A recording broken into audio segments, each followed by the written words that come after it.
Sometimes courage hides in the smallest hearts. In the quiet town of Maple Hollow, snow fell like whispers from heaven, soft, endless, and cold. Most people stayed indoors that night. But one little girl didn't. She saw what no one else could: a flicker of light beneath the old bridge, and a loyal dog standing in the storm, waiting for her.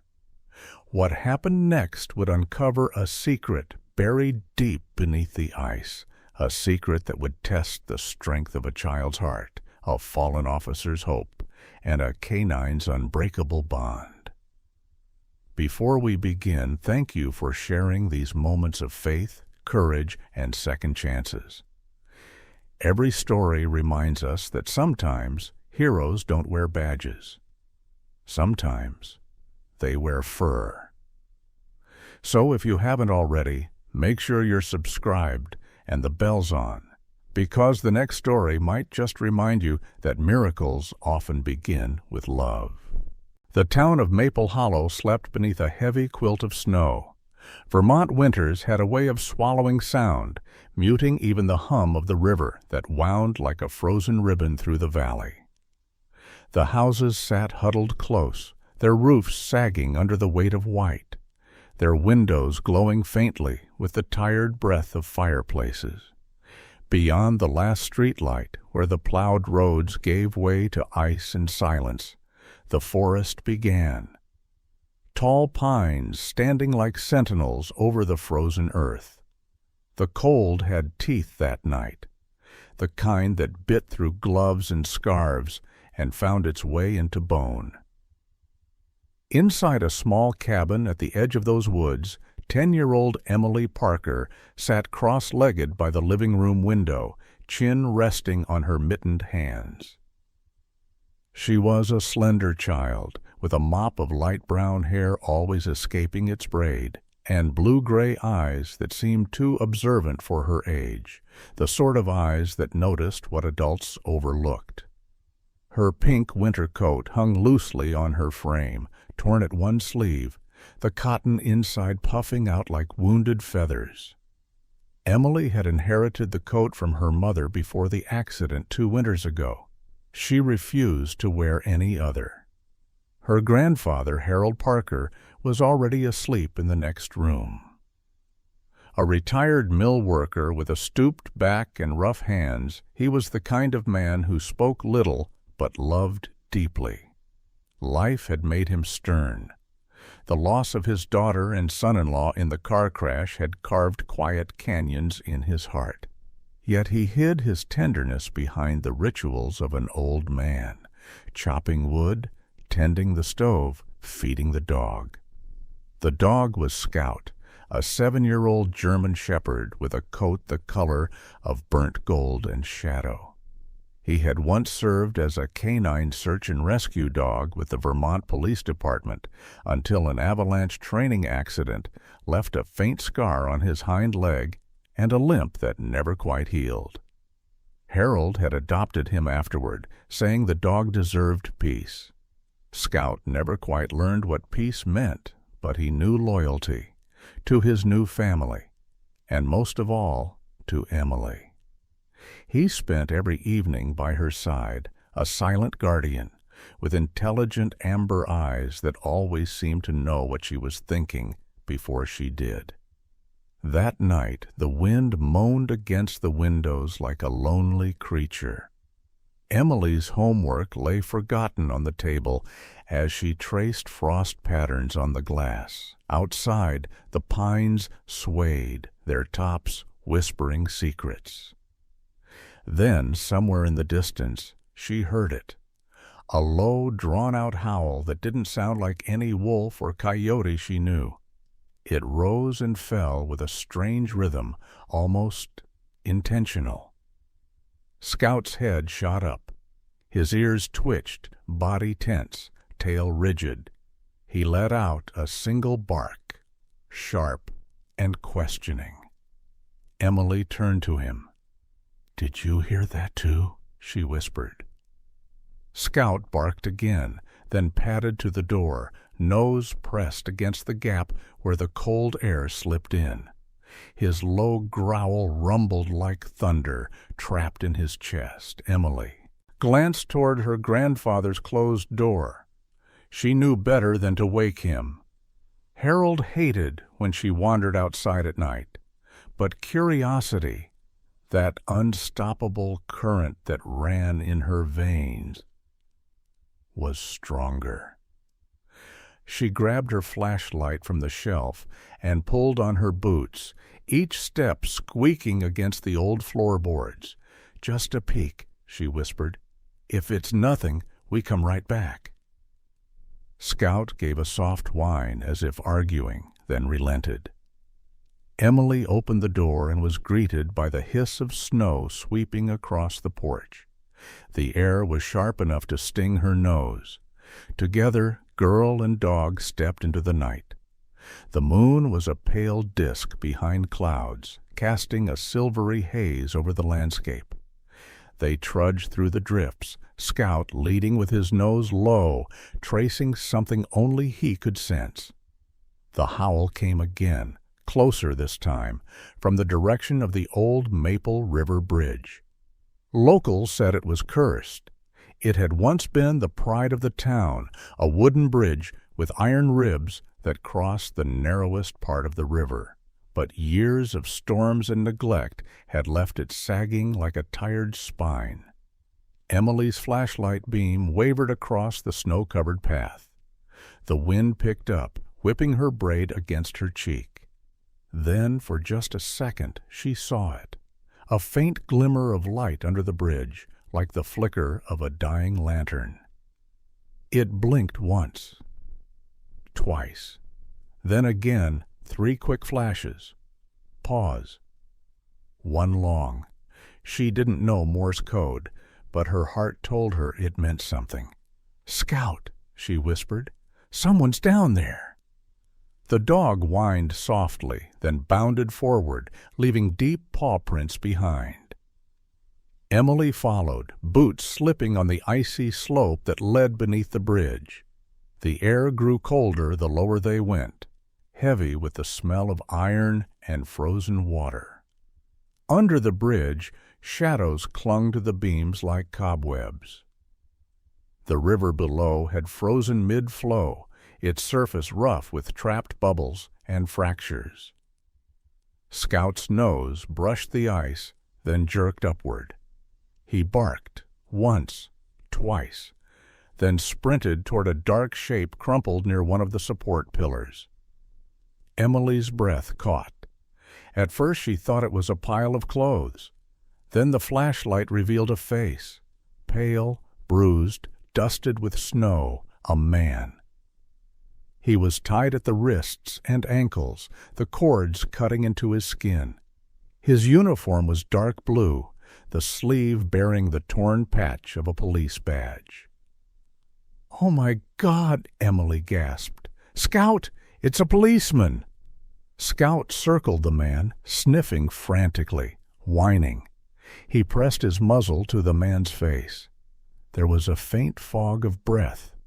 Alive, barely. Emily dropped to her knees, her small hands trembling as she tried to untie the frozen knots. The rope was stiff with ice. "It's okay," she whispered, though she wasn't sure if she was talking to the man or to herself. Up close, she could see more details. Short, dark hair matted with snow, a sharp jawline, and bruises blooming along his temple.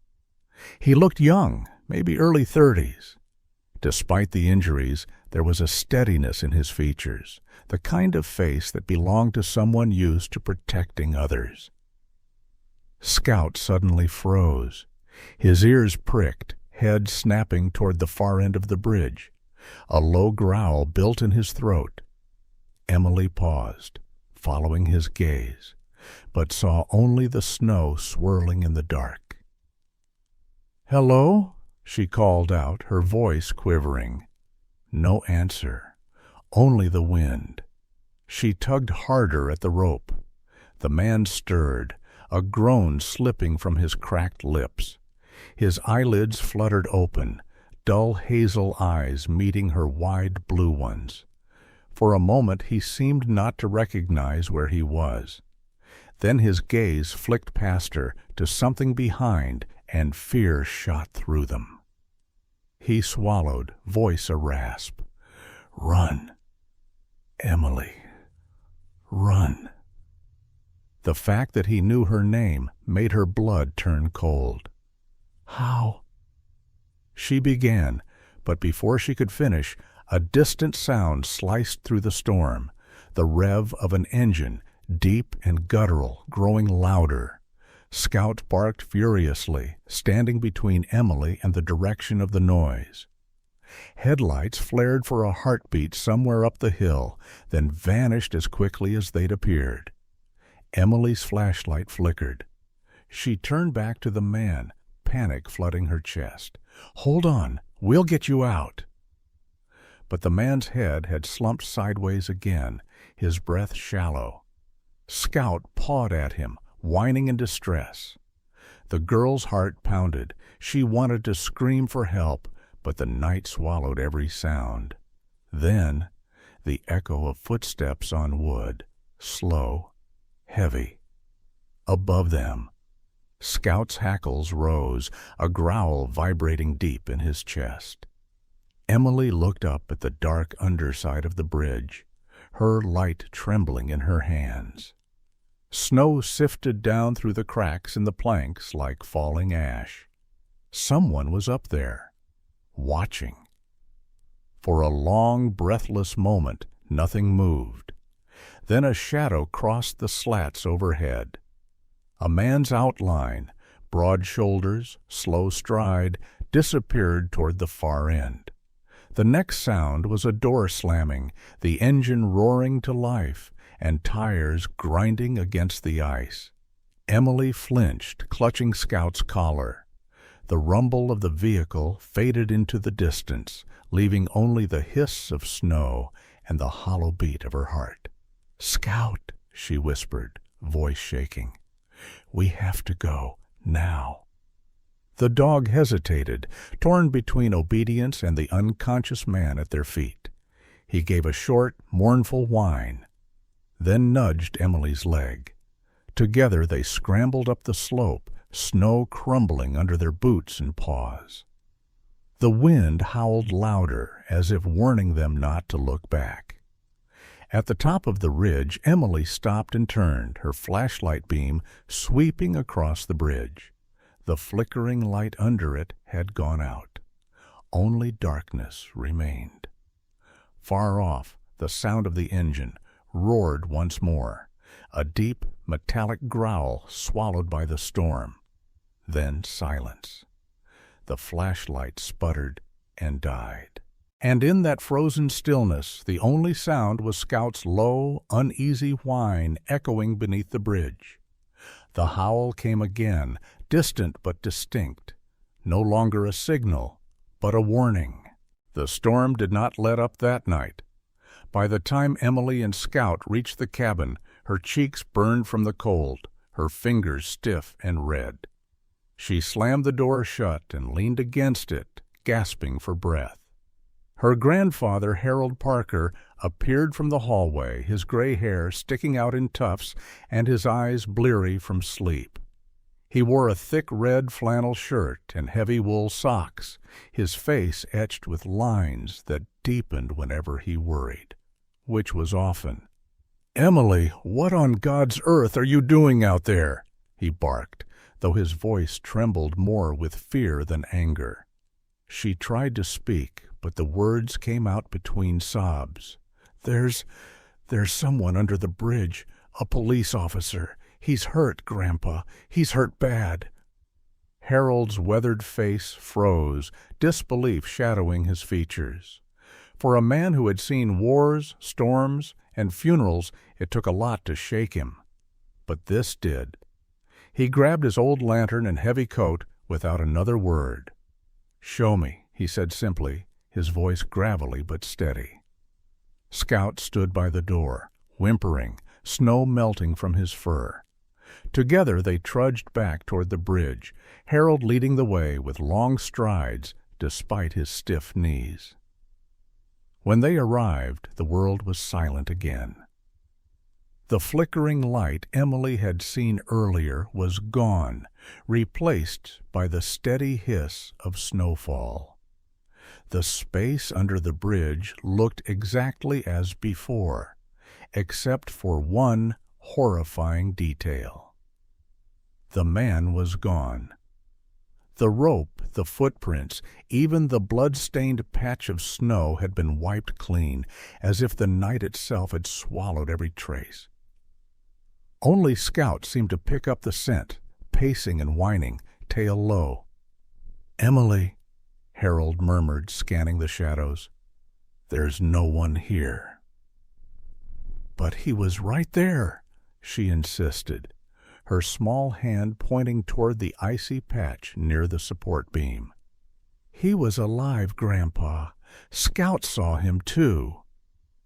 Harold shone the lantern over the ground. The light caught something half buried in the ice, a faint glimmer of metal. He knelt, brushed the snow away, and picked it up.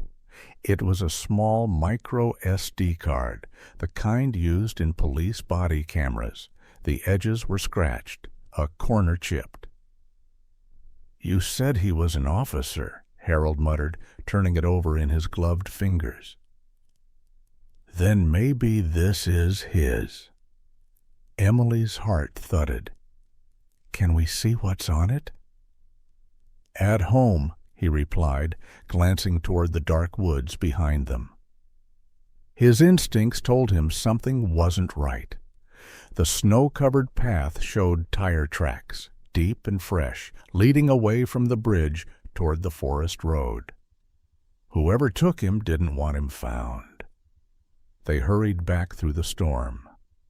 Inside, Harold lit the wood stove while Emily pulled out the family's old computer, a bulky, dust-covered monitor that hummed when it powered on.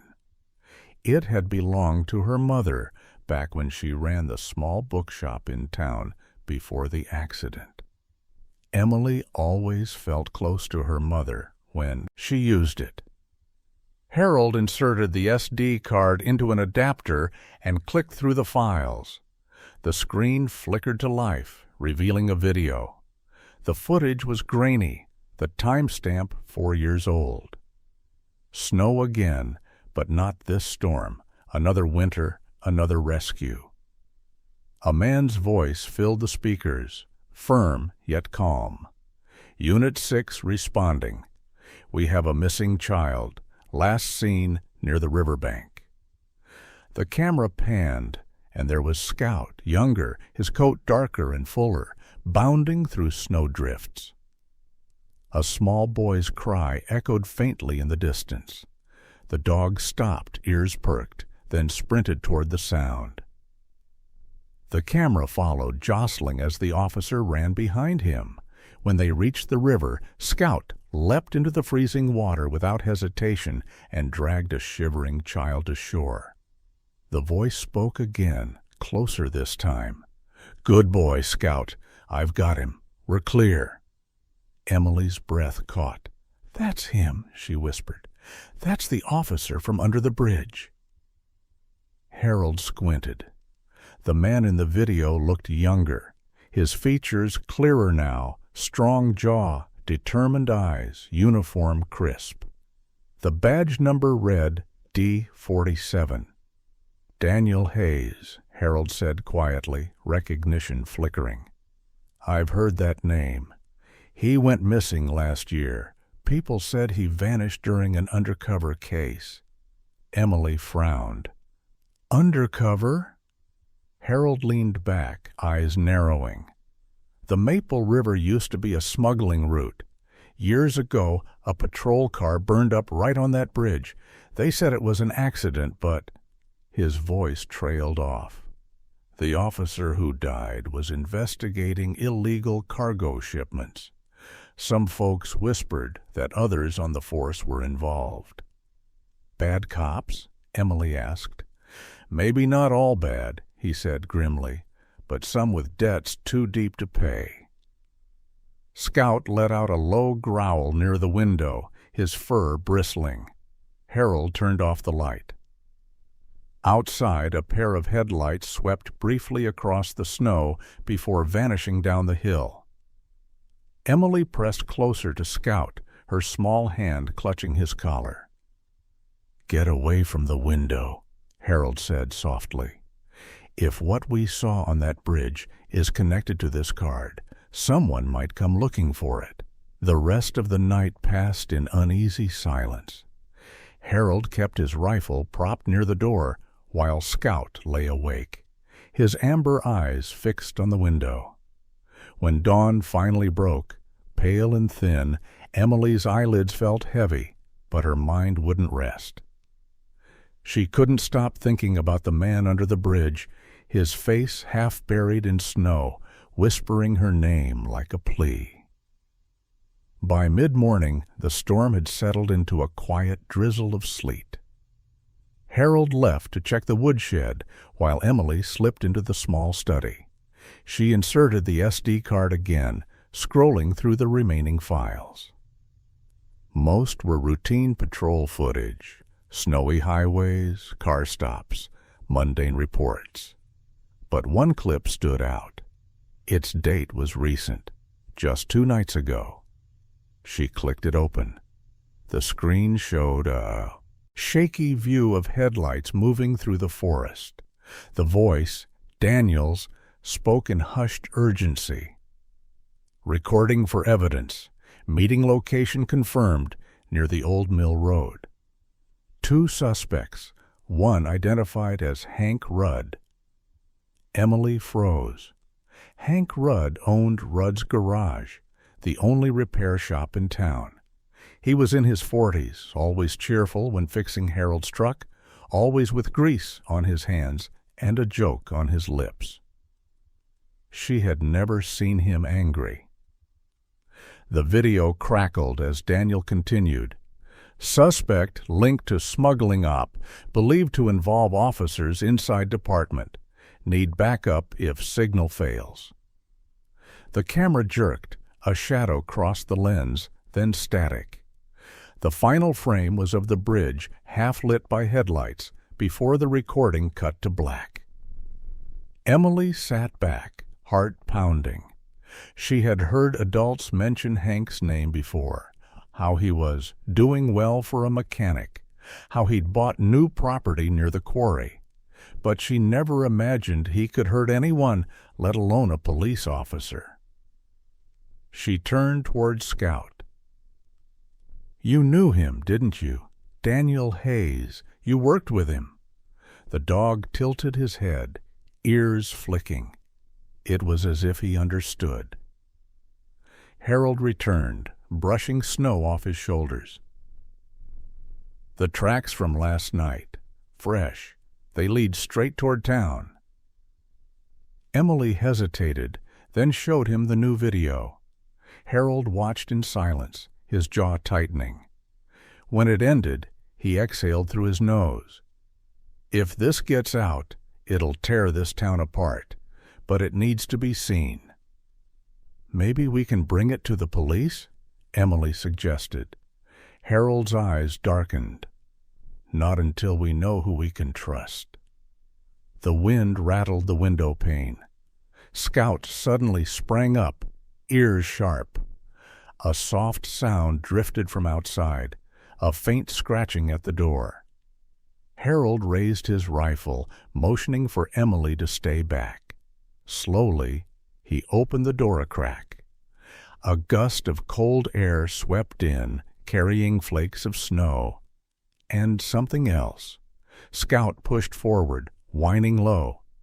There, in the doorway, stood the dog himself, blood matted on his chest, paws trembling. His rescue harness was torn, and clamped between his teeth was a strip of dark blue fabric, frayed and soaked. On it, barely legible beneath the blood, was the number D47. Emily gasped. "That's his badge number." Scout dropped the fabric at her feet. then looked up, eyes wide and desperate. He whined once, a sound that seemed almost human. Harold knelt beside him, inspecting the wound. "It's not his blood," he murmured.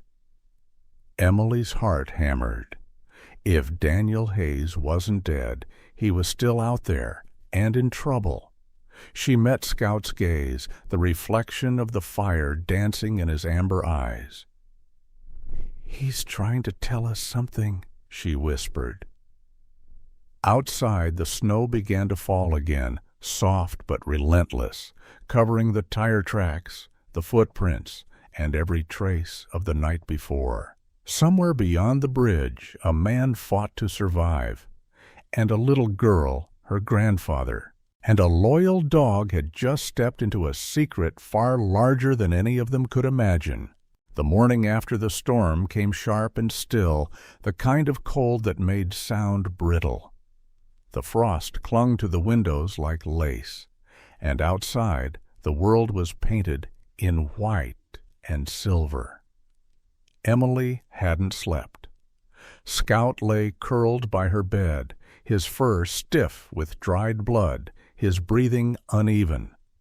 She'd spent the hours before dawn cleaning his wounds with trembling hands and the last of the antiseptic Harold kept for his bad knee. The old man still slept in his chair by the stove, rifle leaning against his shoulder, his face half lit by the dying embers. Emily watched the fire fade, her mind replaying the video on the SD card again and again. Daniel Hayes's voice, the name Hank Rudd, and the bridge swallowed by headlights. Now, as the sun weakly broke through the fog, Scout stirred, lifting his head. His amber eyes were clear again, alert. He nudged Emily's arm and whined softly, then looked toward the door. The message was unmistakable. They had to go back. Emily slipped on her pink winter coat, now patched at the elbow with an old scarf. She glanced toward Harold, still asleep, and whispered, "We'll bring back proof." Scout pressed his nose to her hand, then led the way outside. The snow was deep but fresh, unbroken except for a faint trail of paw prints and drops of dark red leading downhill. The blood trail. Emily followed, her flashlight tucked into her pocket, though daylight had begun to rise. The footprints led them along the frozen edge of the Maple River, where skeletal branches hung low over the ice. The air smelled faintly of gasoline and rust, the scent of the bridge. Scout slowed, nose to the ground, then turned sharply toward the tree line. Ahead, half buried beneath drifting snow, loomed a structure Emily had never noticed before. An old warehouse, its tin roof rusted, windows shattered. The walls bore the faded paint of what once read Maple River Supply Co. It had been abandoned for years after the floods. Now, though, Emily could see fresh tracks in the snow, boots, 2 pairs, and the deep marks of tires. Inside, the warehouse was dim, lit only by thin beams of light piercing through holes in the roof. The air smelled of oil, dust, and something metallic. Scout's nails clicked against the concrete floor as he led her past stacks of decaying crates. In the center of the room sat a table, an old radio transmitter, its red indicator light faintly glowing as if recently used. Beside it lay a notebook, its pages warped from moisture, but words still legible. Emily flipped through. Coordinates. Strings of numbers scrawled in rough handwriting. One set was circled 3 times, labeled North Ridge Cabin, Supply Drop.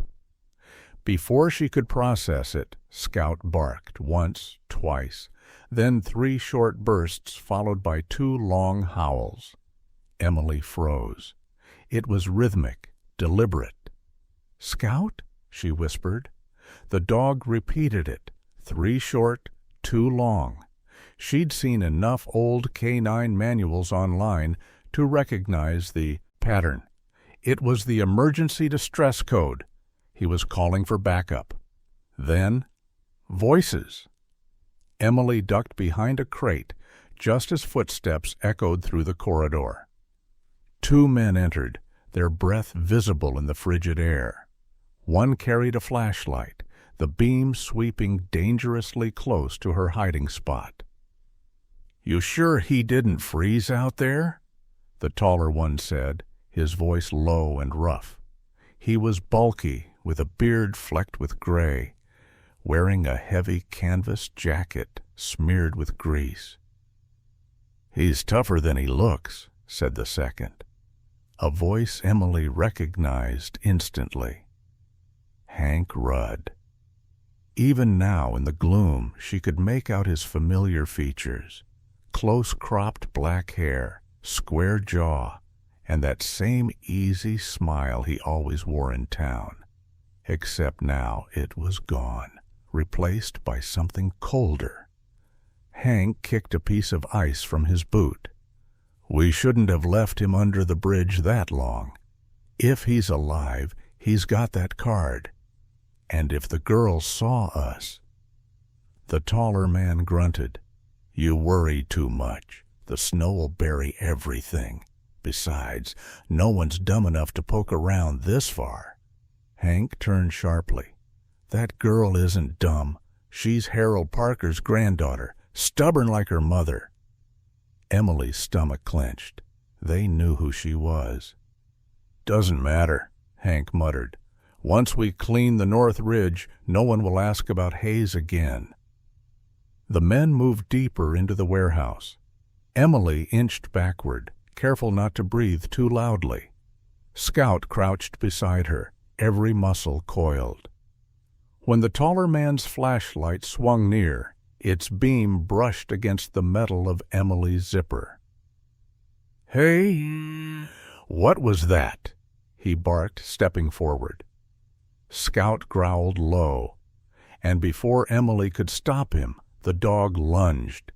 His bark exploded through the warehouse, echoing like thunder. The man barely had time to react before Scout's jaws clamped around his arm. He shouted, stumbling backward, dropping the flashlight. Hank cursed, drawing a pistol from under his coat. "Damn mutt!" "Run, Emily!" Harold's voice wasn't there to tell her this time, but she didn't need it. She turned and sprinted for the door, her boots slipping on ice. A gunshot cracked behind her, the sound muffled by snow. Scout yelped but didn't stop. He released his grip and darted after her, blood trailing from his shoulder. Emily burst through the doorway into the blinding light of morning. The snow had started again, soft and thick, covering the world in a white blur. She ran until her lungs burned, Scout limping close behind. The warehouse vanished behind the trees, but the echo of Hank's voice carried after them. "Find her! Don't let her get to town!" She stumbled onto the frozen road and nearly fell. A pair of headlights cut through the fog ahead. A truck. For a terrified moment she thought it was Hank's, but then she heard a woman's voice. Hey, sweetheart, are you all right?" The truck skidded to a stop. The driver jumped out. A woman in her mid-50s, tall and wiry, with silver streaks in her dark hair and eyes sharp as glass behind her glasses. Her coat was olive green, the kind worn by rangers, and on its sleeve was a faded red cross patch. Emily gasped out, "Help! They're coming!" The woman knelt, gripping her shoulders firmly but gently. "Easy. Breathe. Who's coming?" "Men from the bridge. They heard a police officer. They're after me." The woman's expression hardened. "What's your name, sweetheart?" "Emily. Emily Parker." The woman froze. "Parker?" she repeated quietly, then looked at the dog limping beside her. Her voice softened. "And this brave one." "Scout," Emily said, tears streaking down her face. "They shot him." The woman's eyes widened. Scout?" She crouched, touching the dog's fur near the wound. Recognition flashed across her face. Disbelief, grief, and awe all at once. "Oh my God! Scout? You're still alive." Emily looked up. "You know him?" The woman nodded slowly. "Yes. I trained him. My name's Clara Monroe. I used to run the canine unit in Burlington. He was my best rescue dog until the explosion." Her voice faltered briefly, the memory flickering in her eyes. "I thought he was gone for good." Scout licked her hand weakly, his tail thumping once against the snow. Clara glanced toward the woods, alert again. "We can't stay here. Get in the truck, now." They drove back toward the warehouse cautiously, headlights off, the truck creeping along the road. Emily sat in the passenger seat, clutching a blanket around Scout. Clara kept her eyes fixed ahead, her hands steady on the wheel. "Tell me everything you saw," she said. And Emily did. From the bridge to the SD card, to Hank Rudd's betrayal. When they reached the warehouse clearing, the building stood silent, smoke curling faintly from its chimney. Clara parked behind a snowbank and motioned for Emily to stay. Together they crept forward, Scout limping beside them. But when they entered, the space was empty. No crates, no radio, no men, only the echo of wind through broken glass. Then Emily saw it, half buried in the snow near the doorway, glinting under the gray light. A police badge, its metal scratched and cold. She picked it up with trembling fingers. The number was clear, D47. Clara's breath caught. "Daniel Hayes," she whispered. Scout whined softly, pressing his nose to the badge as if to confirm it. Emily looked up, her voice shaking. "They took him again, didn't they?" Clara closed her eyes, gripping the badge tightly. "They did, but not for long." Outside, the wind picked up, swirling snow into ghostly patterns across the ground. 3 sets of footprints led away from the warehouse and vanished into the forest beyond. Fresh, distinct, and heading north toward the mountains, and among them, faint but clear, were paw prints, not Scout's, but another dog's. The horizon bled pale gold over the mountains when Clara Monroe switched on the truck radio. Static crackled before a clipped voice answered. "Sheriff's Office, Maple Hollow." Clara tightened her grip on the steering wheel. "This is Clara Monroe. I'm reporting an abduction. Officer Daniel Hayes, badge number D47. We have evidence he's being held near the old Maple Ridge Quarry. I need a team out there now." The pause that followed was too long. Then a slow, deliberate drawl came through. "Clara, is that you? This is Sheriff Martin Doyle. You know the protocols. We can't deploy units without authorization from the state office." Clara's eyes narrowed. Doyle, 60, thick-set, perpetually chewing toothpicks, a man whose uniform always looked too tight for his conscience. He'd been sheriff since before she left the K-9 unit, and time hadn't softened his arrogance. "Authorization?" she said, her tone edged with disbelief. "A man's life is on the line, Martin." Doyle sighed audibly. "I'll make a note of your report. In the meantime, I suggest you stay clear of Maple Ridge. That area's condemned, dangerous terrain." The line went dead before she could reply. Clara stared at the radio, jaw clenched. "He's covering for someone," she muttered. Emily sat beside her, small hands wrapped around Scout's collar. The dog rested his head on her lap, tail twitching weakly. "He's not going to help us, is he?" the girl asked quietly. Clara's expression softened. "No, sweetheart, he's not, so we'll help ourselves." She turned the wheel sharply, the truck tires crunching over frozen dirt. "Hold on tight. We're going to find Daniel." The road to Maple Ridge was a twisting scar through the mountains, half buried in ice. The old quarry had been shut down after a collapse years ago, a cave-in that had killed 3 miners and sealed the tunnels. Locals called it cursed. But according to the coordinates from Daniel's notebook, that's exactly where they needed to go. By the time they arrived, dawn had barely touched the horizon.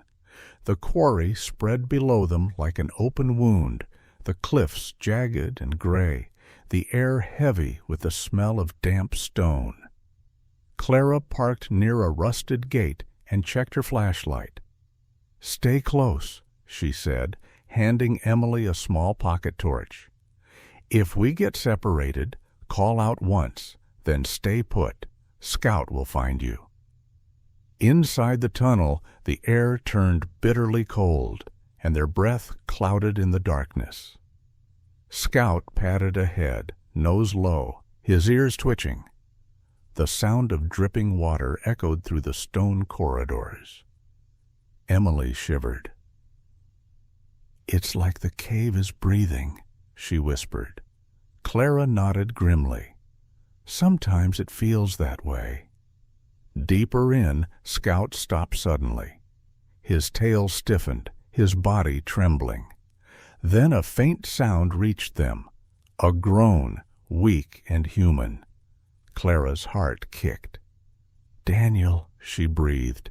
She sprinted forward, boots splashing through shallow puddles, the flashlight beam slicing through the dark. There, slumped against a wall of rock, was Daniel Hayes. His uniform was torn, his wrists bound, skin pale as frost. A line of dried blood marked his temple, and his lips were bluish from the cold. Scout whined and rushed forward, pressing his muzzle to Daniel's face, licking his cheek as though trying to wake him from a nightmare. The man stirred faintly, a ragged breath escaping.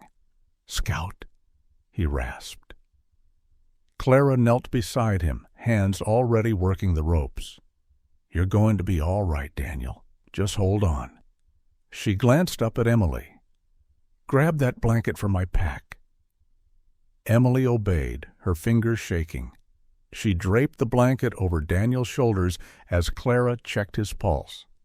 It was faint but steady. Scout licked Daniel's chin again, tail thumping once on the ground. But then, a sound. Footsteps. Not echoing randomly this time, but deliberate. Heavy boots on stone.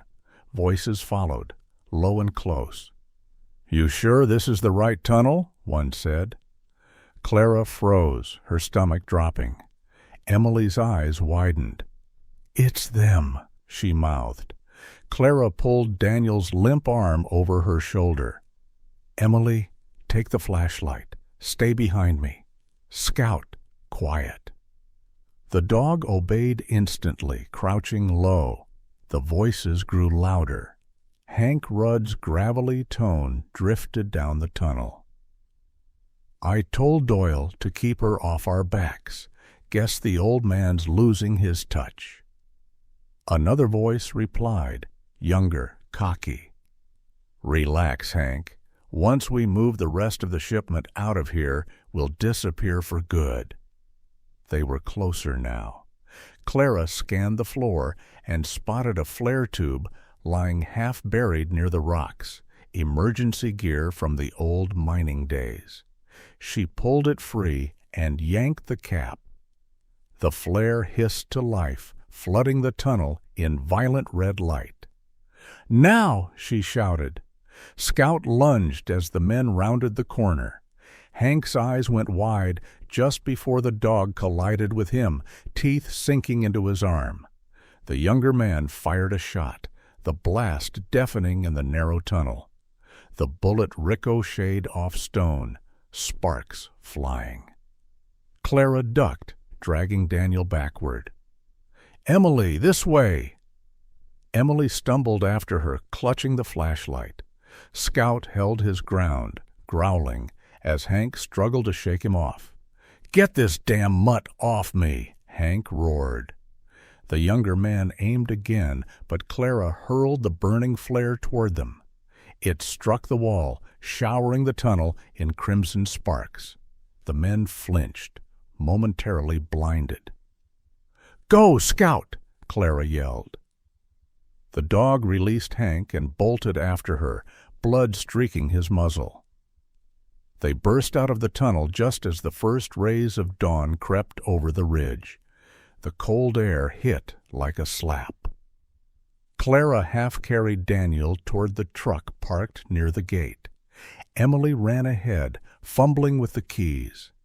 Then came the sound of an engine revving, deep, powerful, too close.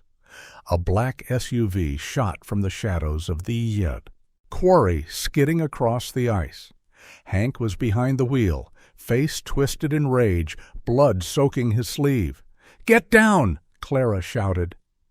Emily pulled Daniel clear just as the SUV roared toward them. Clara barely had time to see Scout leap forward, a flash of fur and courage. The dog threw himself in front of the truck, barking once, loud and defiant. The vehicle swerved, tires screeching on ice. It slammed into the rock wall, metal crumpling, flames erupting from the hood. The explosion rolled through the valley, fire and smoke blooming against the pale sky. Clara shielded Emily and Daniel, the heat searing her face. Shards of glass rained down like fiery snow.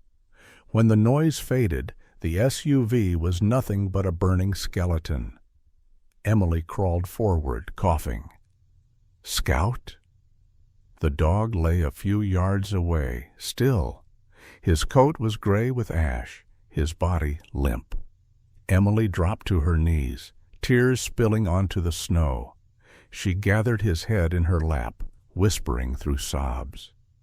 "You saved us. You saved him." Daniel stirred, groaning weakly. His eyes fluttered open, dazed but alive. When he saw the dog lying motionless, his face crumpled. "No," he whispered, voice breaking. "Not you, buddy. Not again." Clara knelt beside them, hand trembling as she checked Scout's heartbeat. It was faint, flickering like a dying ember. "He's fading," she murmured. Emily clung to the dog, her tears freezing against his fur. The sun rose higher, casting a golden glow over the snow and smoke. For a moment, it looked almost peaceful. Daniel reached out, his injured hand brushing Scout's paw. "You never quit," he said softly, "even when we did." No one spoke after that. The fire hissed and cracked, the air heavy with silence. Above them, snow began to fall again, soft, quiet, endless. Each flake settled gently on Scout's fur, melting into the warmth that still lingered there. And as the first full light of morning spread across Maple Ridge, it seemed the world itself paused to honor the hero lying in the snow. 1 month later, Maple Hollow looked nothing like the place it had been. The endless white that once buried the valley had melted into rivers of light, and the air smelled of pine and thawing earth. The snowmelt carried away the traces of fire and blood, leaving behind only the quiet hum of a town learning to breathe again. At the heart of that town, in a modest cabin near the river, a German shepherd opened his amber eyes. Scout stirred weakly, his body still wrapped in soft bandages, his fur newly brushed. He was thinner now, the color of his coat lighter around the scar on his shoulder. But the light in his eyes had not dimmed. On the wooden floor beside him sat Emily Parker, her pink coat folded neatly on her lap. She was humming under her breath a tune her mother once sang before bedtime. Every few moments she would glance at Scout, smile, and whisper, "You did it, boy. You really did it." Across the room, Clara Monroe poured warm water into a bowl. Her olive-green jacket was replaced by a nurse's vest, her silver hair pulled back in a braid. Months of sleepless nights hadn't dulled her resolve. Her new calling, born from the ashes of Maple Ridge, was clear. She turned toward Emily, her gentle voice breaking the quiet. "He's healing faster than any dog I've ever seen. Must be that stubborn heart of his." Emily grinned. "He's stubborn like Daniel." From the corner, Daniel Hayes laughed softly. He looked healthier now, his once gaunt face filled with color again, his dark hair cropped short, his right arm still in a sling. A faint scar lined his cheek, a reminder of the tunnel, but the warmth in his eyes erased any trace of bitterness. "Hey, I heard that," he said, "and I'll take stubborn if it means I get to stand here today." Clara handed him a cup of coffee. "You're lucky Scout didn't give up on you." Daniel knelt beside the dog, scratching gently behind his ears. "He never does." His gaze softened. "Neither did any of you." The newspaper on the table beside them read, "Corruption Crushed. Sheriff Martin Doyle arrested for conspiracy and obstruction." The bold letters seemed unreal. The Vermont State Police had completed their investigation 2 weeks earlier. Hank Rudd had survived the explosion, only to confess everything: the smuggling, the payoffs, the cover-ups. Doyle's name was all over it. He had sold his badge for greed, hiding behind his office door while others paid the price. Now he was gone, and Maple Hollow was free. But freedom came with healing, and for that, the town wanted to give something back. It was on a bright Saturday morning that the people of Maple Hollow gathered in front of the schoolyard, banners fluttering in the spring wind. The sign on the brick wall read, "Maple Hollow Elementary, Community Appreciation Day." Kids in wool coats held paper flags, their laughter cutting through the air like birdsong. Teachers, firefighters, shopkeepers, and even miners from the reopened quarry stood side by side, waiting for the ceremony to begin. On the wooden stage, Daniel adjusted the microphone. His dark blue police uniform had been freshly pressed, the silver badge shining once more against his chest. He looked at the crowd, then at Emily and Scout sitting in the front row. His voice, when he spoke, carried the tone of someone who had seen both death and grace, and chosen gratitude.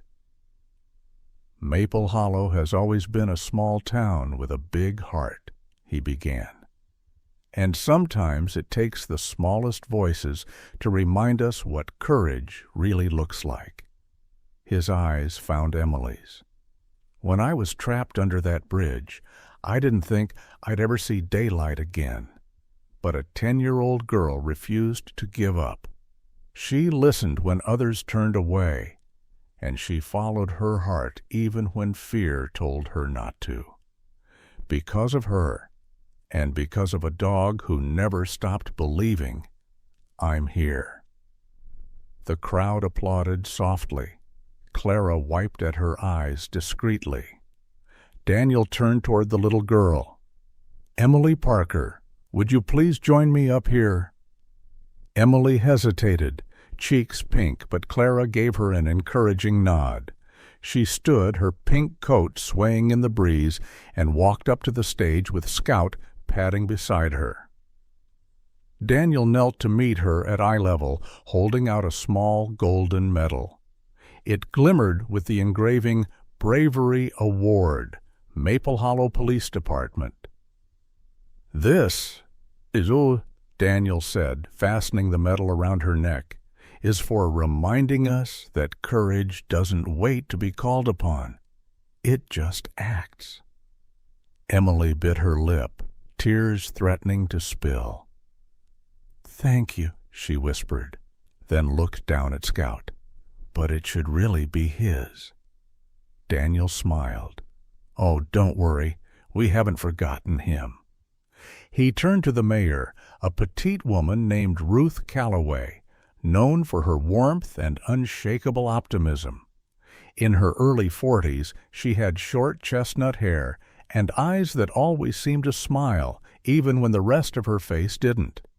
She stepped forward with a larger silver medal in her hand, its ribbon deep blue, the words "Hero of Maple Hollow" engraved beneath a paw print. The crowd hushed as she knelt beside the dog. "Scout," she said softly, fastening the ribbon around his neck, "for bravery beyond measure, for loyalty without end, and for reminding us that heroes come in all shapes and sizes, you are, and always will be, Maple Hollow's finest." Scout tilted his head, tail wagging once before he barked loudly, as if answering her. The crowd erupted in applause. Some clapped, others cheered, and more than a few wiped tears from their eyes. Later that afternoon, as the celebration faded into laughter and music, Clara stood at the edge of the schoolyard, watching the children play. Daniel joined her, his arm now free of the sling. "He's going to love the new center," he said. Clara smiled faintly. He earned it. 2 weeks after the ceremony, the Scouts' promise. Rehabilitation Center opened in the old Ranger Lodge near the forest edge. The sign out front was carved by Harold Parker himself, the words etched deep into cedar wood. Inside, sunlight spilled through the windows onto a room full of warmth and hope. Dogs, some rescued, some retired from service, rested on soft mats, waiting for training sessions. The center's mission was simple: to train dogs for therapy and search work, helping children with autism and elders who lived alone rediscover trust. One of the first visitors was a quiet 9-year-old boy named Liam Brooks. Small and thin, with dark curls and eyes too big for his face, he had lost his parents in a winter accident. He rarely spoke. That day, he sat cross-legged on the floor, staring at Scout. The dog approached, lowering his head gently into the boy's lap. Liam hesitated, then slowly wrapped his arms around the dog's neck. When Clara knelt beside him, the boy looked up, voice barely above a whisper. "I want to save people like he did." Clara felt her heart tighten. "Then you already have something in common," she said softly. "You both know what it means to care." Outside, the sun began to sink behind the tree, casting long golden rays across the thawed river. Later that evening, as the light faded into soft dusk, Emily walked with Daniel and Scout back to the Maple River Bridge. The ice had finally melted, the river running free again, glinting with orange and pink reflections of the setting sun. Emily stood at the railing, her small hand brushing against the old wood. "This is where it all started," she said quietly. Daniel nodded. "And where it ended." Clara joined them moments later, her face calm, the kind of peace that comes after storms. Together they watched as Scout stepped forward, placing his paws on the bridge edge, nose lifted to the wind. The air was cool but gentle, carrying the scent of new beginnings. Then Scout barked, once clear and strong. The sound echoed across the valley, bouncing off the trees and river until it seemed to fill the whole world. Emily smiled through her tears. "He's saying thank you." Daniel placed a hand on her shoulder. "No," he said softly. "He's reminding us."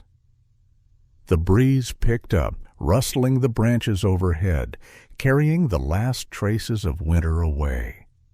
The bridge stood firm, no longer a place of fear, but a symbol of hope, a reminder that loyalty, love, and courage could heal even the deepest wounds. And as the golden light of dawn touched their faces, Scout barked once more, his voice rising like a promise. The promise that heroes never truly leave us. They just keep watch, quietly, faithfully, forever. Sometimes miracles don't arrive with thunder or light. They come softly, in the heartbeat of a loyal dog, in the courage of a child, in the kindness of a stranger who chooses to help instead of turning away. Scout's story reminds us that even in our darkest moments, God places angels among us, not always with wings, but sometimes with fur and 4 paws.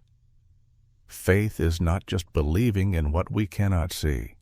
It is choosing to act with love, to stand firm when others run, to trust that even after loss, healing will come. Every sunrise is proof that no night lasts forever, and every small act of compassion is a spark of the divine. If this story touched your heart, take a moment today to thank God for the quiet miracles in your own life, the people, the animals, the second chances you didn't expect. Share this story with someone who needs hope. Leave a comment below to remind others that love still wins, and subscribe so we can continue sharing more stories of faith and courage. May God bless you and your family, protect every loyal soul, and fill your home with light. If you believe that miracles still happen, type Amen in the comments and let the world hear your faith.